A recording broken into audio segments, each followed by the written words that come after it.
Hello. Hi. Concertina. How far to road and so?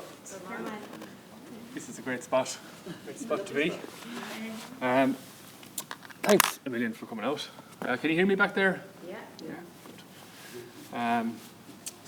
It'll be my first time playing here. Been here a few times. I think it's the 30th anniversary of this wonderful place for the museum, and I'd recommend for anybody, if you've spare time, to come around and look through the gardens and some of the exhibitions. Came up from Dingle yesterday, and it's great to be back in the big smoke.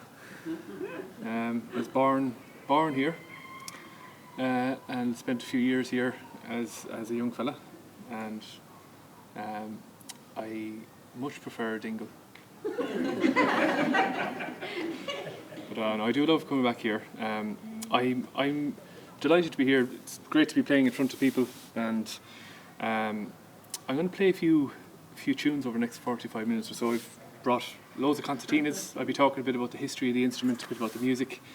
One of the last times I was here for a conference, a mental health conference. I study psychology. I do research in psychology, so one of the first things I learned from studying psychology is that everyone who studies it has really deep issues. And one of my many issues is my addiction to these instruments. So I started learning these in my late teens and started collecting them as I went on. So I'm going to start off and play some Kerry music, bring some Kerry back to the big smoke, play some polkas that I learned from my uncle, Tommy O'Connor. And it's said in West-Kerry that to be able to play polkas well, that you have to be very frustrated. He happens to be a bachelor sheep farmer.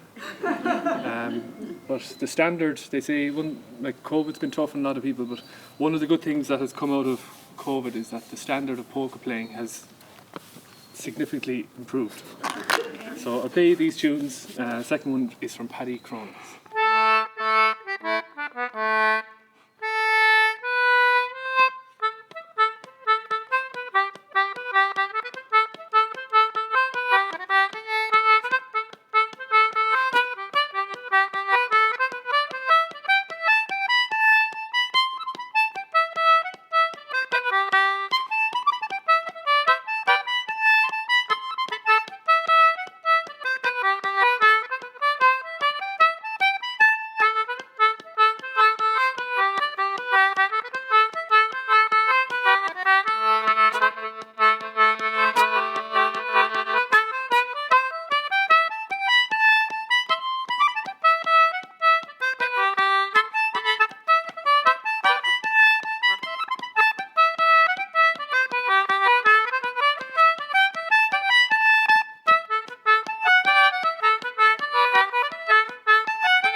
So was that bang.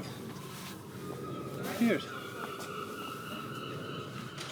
So, I was going to mention there, if you have any questions throughout the concert, you're more than welcome to ask them. And preferably, when I'm not playing music, I do my best. So, I brought most of the family here today, between bass, baritone, treble, piccolo. I'm going to introduce you to the bass concertina. This is one of 6 bass concertinas in the world, built by Colin and Rosalie Dipper. I've had this about 5.5 years now. Its register goes 3 octaves below the regular pitch, so from here down to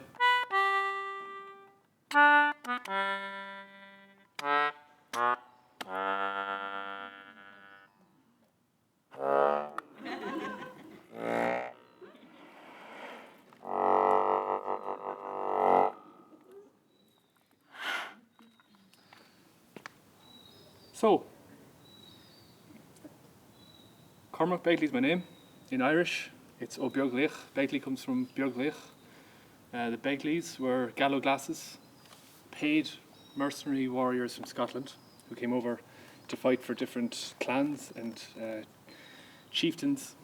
They fought on behalf of the O'Neills and the O'Donnells alongside the McSweeneys, and they made their way down from Donegal. They spent generations in Donegal, and they made their way down south to Kinsale for the Battle of Kinsale around the 1600s. And my ancestors fought in that battle, and they would have marched to war to O'Neill's Cavalcade, the second tune I'm going to play now. So it's a very old tune. It's probably familiar to some of you if you watched the World Cup, or if you heard the Horslips recorded it. I think they called it Dark Doom. They claim to have recorded it, to have composed it. Didn't realise they were that old. But O'Neill's Cavalcade is the tune, or O'Neill's March. And Beaglaoich is a double-barrelled name, my surname. Beag meaning small, and Laich means warrior or hero. So my ancestors were small warriors.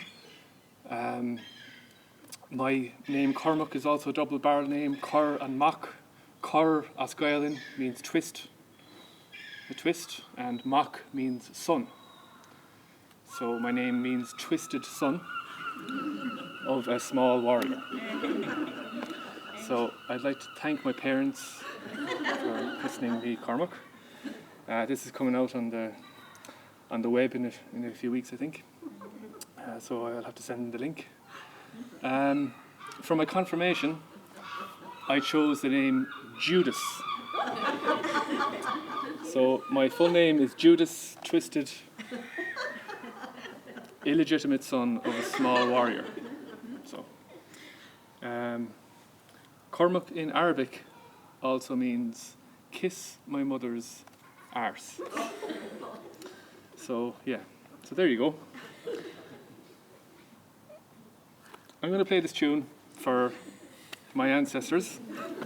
Second tune, O'Neill's Cavalcade. And the third tune is called Tralee Jail.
Thanks very much.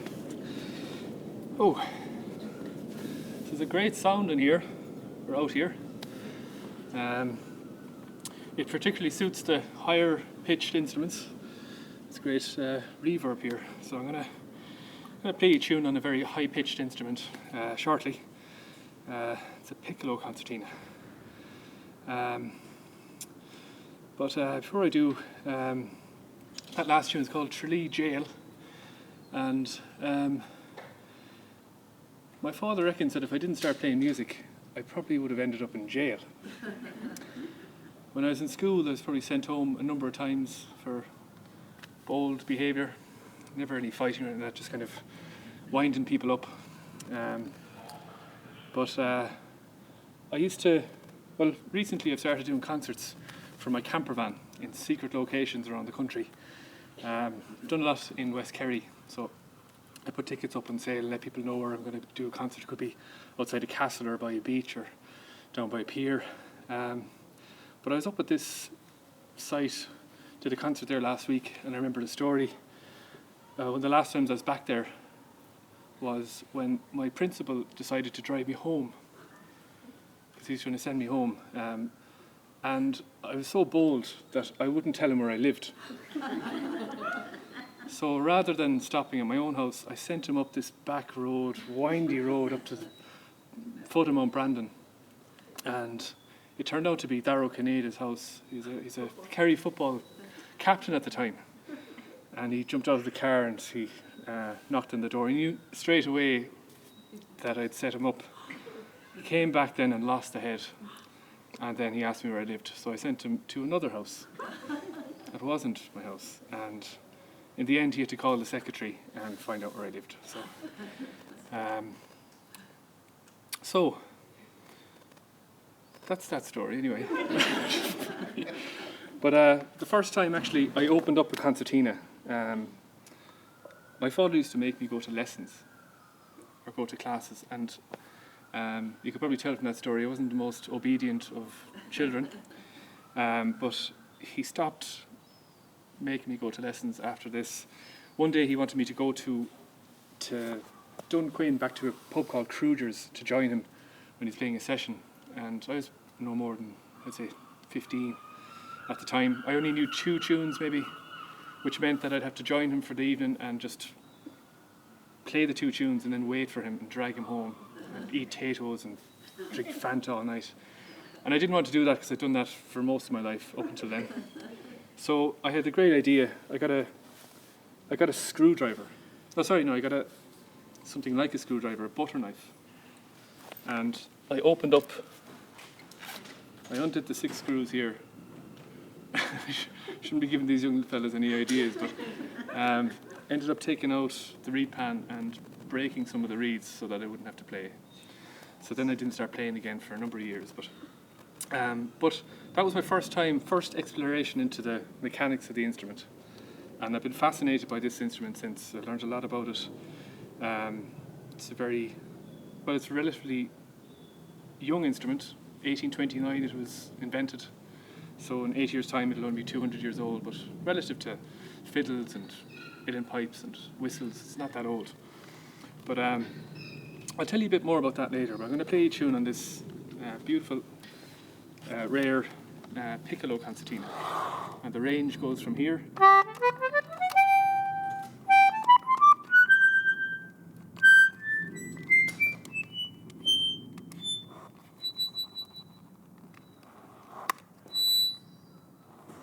close to the birds. So, hope they start singing along. I play a reel that I associate with East Clare. I don't know the name of it.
So, back to the mechanics of the concertina.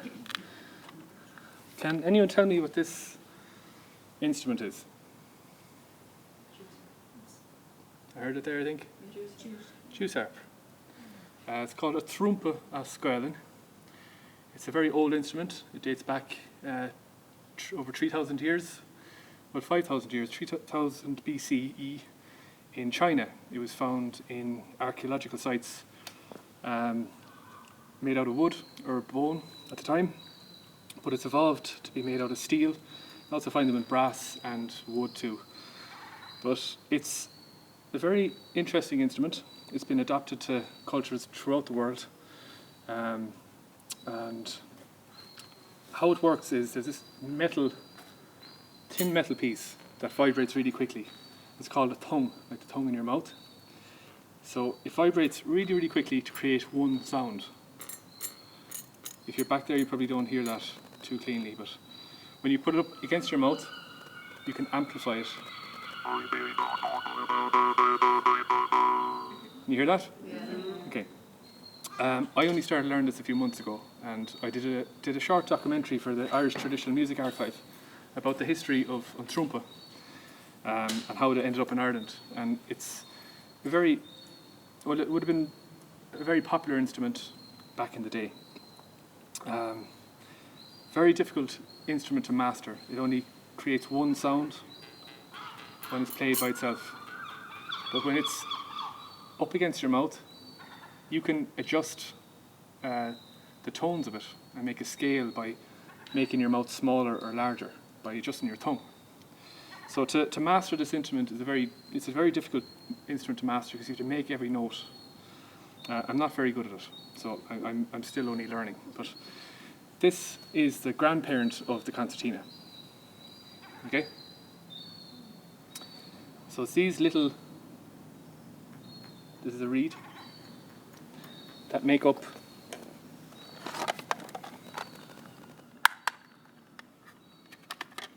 the mouth organ, organ bale.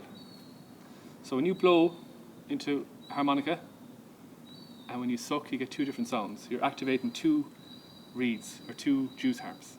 Okay? So those reeds are tuned to certain notes and you're activating them. There's 10 holes there, so that means there's 20 little reeds in here. Now, concertina is made up of 3 harmonicas side by side. 1, 2, and 3. Cut in half, and it continues to the side 1, 2, and 3. And instead of your lungs, you've got these lungs. Okay? Does that make sense? Okay. So, the harmonica would be the mother or father of the accordion, the baldonian, the piano accordion, the shruti box, the harmonium. They all come from the juice harp, or trumpa. Down, same mechanism. So same family. And mechanically, I'll show you later, very similar between all those instruments I've named. So I'm going to play a tune called Monet Castle. It's played as a strathspey and composed by a great box player, Jim McGrath from Fermanagh.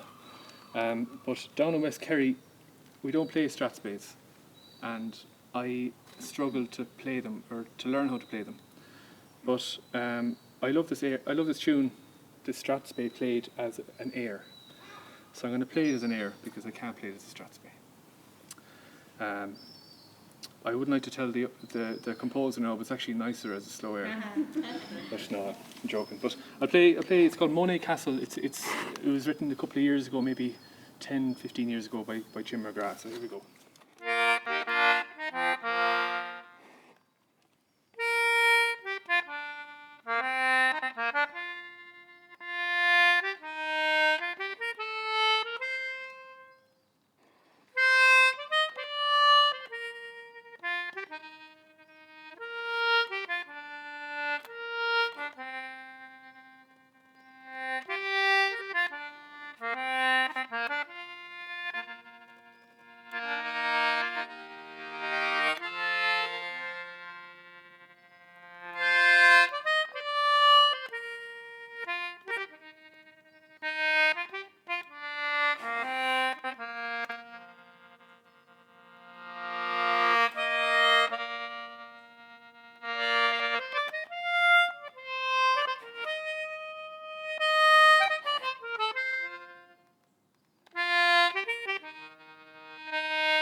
Now, back to the mechanics of the instrument. A few years ago, I recorded an album, and I designed a special edition cover for it to explain how the mechanics work.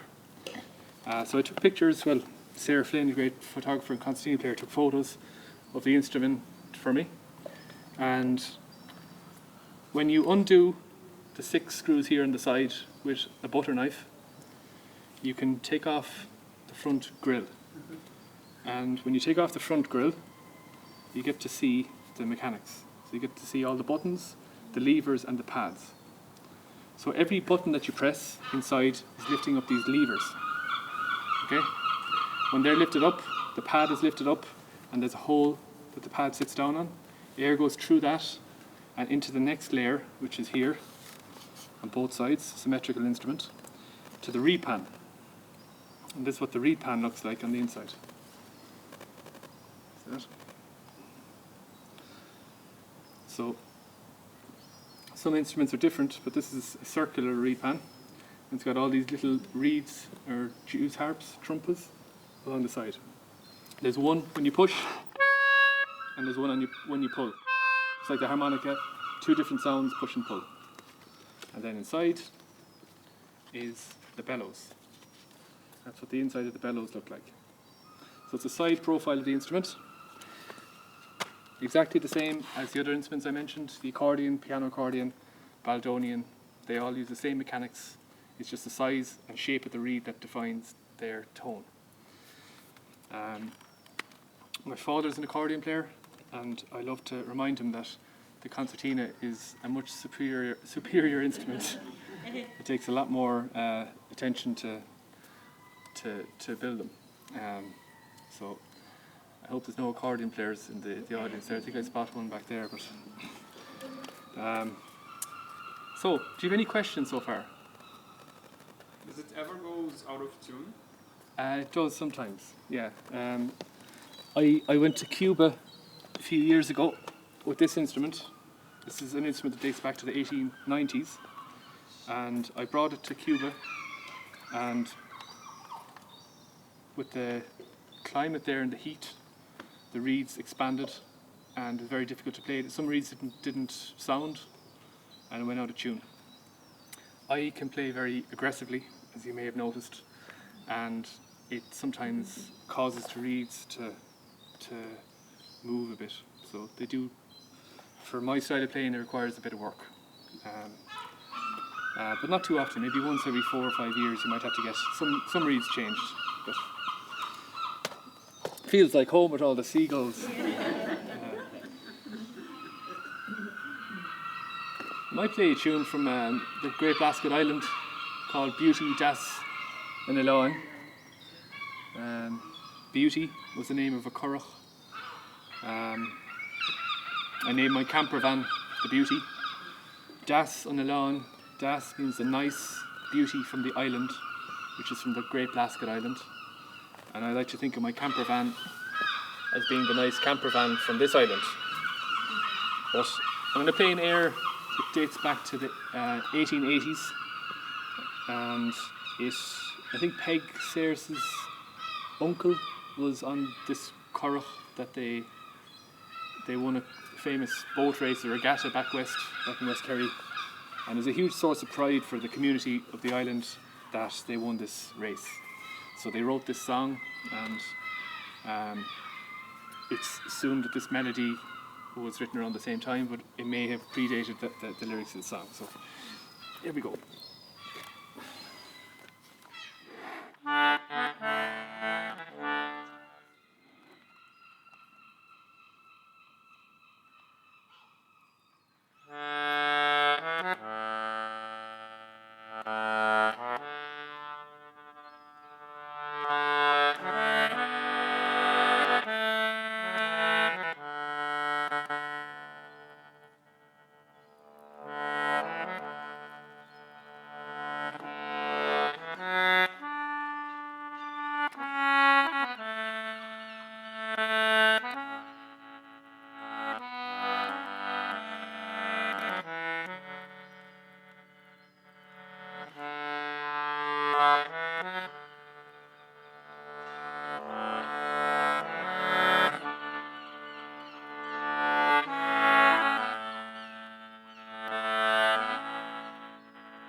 for the seagulls. So, have you any other questions so far? You're very shy here in Dublin. I simply want to say it's my first live track music or any music in a year and a half, so it's going to be so memorable. Oh. I'm loving it. Thank you. Oh, thank you. Thank you. Last one was fiddle. A fiddle player, very famous in the pepper canister. Oh, so yes. Little did we know what was ahead, so it's just fabulous. Cormac, thanks. It's really lovely. Thanks so much. I'm going to show you. I mentioned that there was 6 of these bass concertinas in the world, built by Colin and Rosalie Dipper. This is number 6. I got this specially designed to have 2 levers on this side and 3 on this side.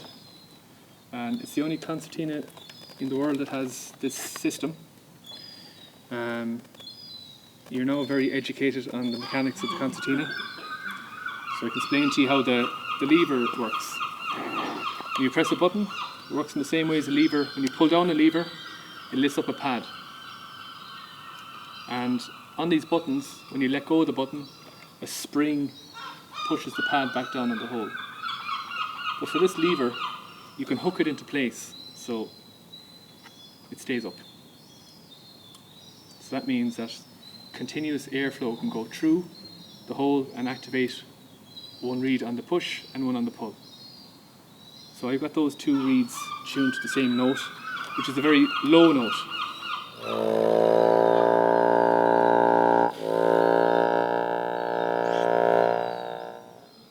So you can make the sound of a cow if you like. Very amusing to talk to the cows at home in West-Kerry. You can make this instrument sound like a pig as well. But you can also bend notes that you can't normally do on other instruments. You can see the pitch has changed there a bit. You can get harmonic sounds, creepy sounds.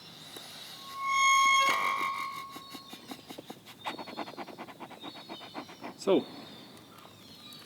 I'm going to play a long piece. First tune is called the Morning Dew. Morning Dew. And the second tune is called Bug Brain Dun Shandana. It's a nursery rhyme that's sung to children as they go to sleep. It's a song that encourages boys to become adults or become men. The third tune then is, I'm going to play 2 polkas, and the second one is called Tá rá raurin ruigam. I have 2 yellow goats. So here we go.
Margaret, thanks very much.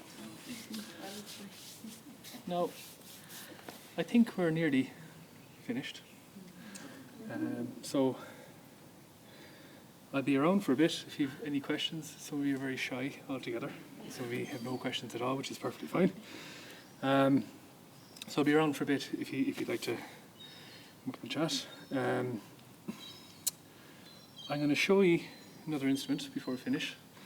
But before I do so, I just want to mention that I mentioned earlier on that I'm doing concerts from my camper van in secret locations around the country. And on the way out, on the table there, there's flyers. If anybody's interested, you can subscribe on the website, and I send out emails directly to people. The website is cormacbegley.com/beauty. So whoever's subscribed, I'll let you know straight away first where I'm playing. I could play around the country. I've done concerts in Clare, in Galway, Cork, Kerry so far. And so you're first to find out if there's any tickets left. I put it up on social media. So that's the story with that. I have other artists that will be doing concerts. I have Liam Ó Maonlaí, Rady Pete's going to do one, Pashy, Walking on Cars. But I'll have a host of different artists, different art forms joining me or doing solo concerts in beautiful locations throughout the country.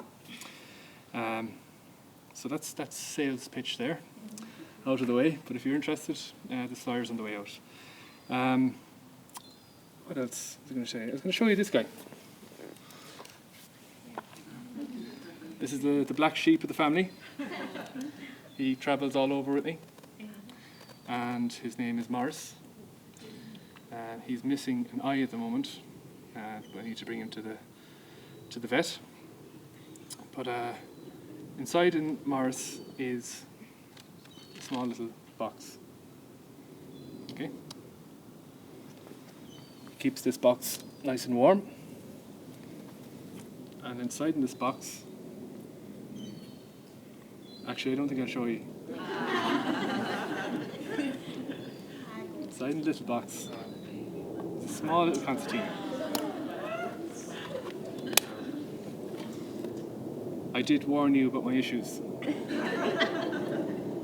But this is an old Wheatstone concertina. Charles Wheatstone, an English scientist, invented the concertina, the layout, and patented it in 1829. So this is a Wheatstone concertina. The ledgers for the factory are available online, and each concertina has a number on the side of it. This one is 28204. So you can see when this was signed out on the ledger, and on the 1st of October 1919 this was built. and given to the person who bought it. Now, traditionally, these would have been played by circus clowns, and a friend of mine, when he heard that, said that not much has changed in the last 100 years, but that's another story. But I had a big party for this concertina, October 2019. I bought a big, massive cake, and I put 100 candles on it, and I ate the whole cake. So this is a very rare instrument. I've only ever seen maybe 3 or 4 of these, maybe, and it's up in the heavens. So I only know the one tune in it, and I usually make a few mistakes. So apologies in advance. So here we go.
Thanks very much.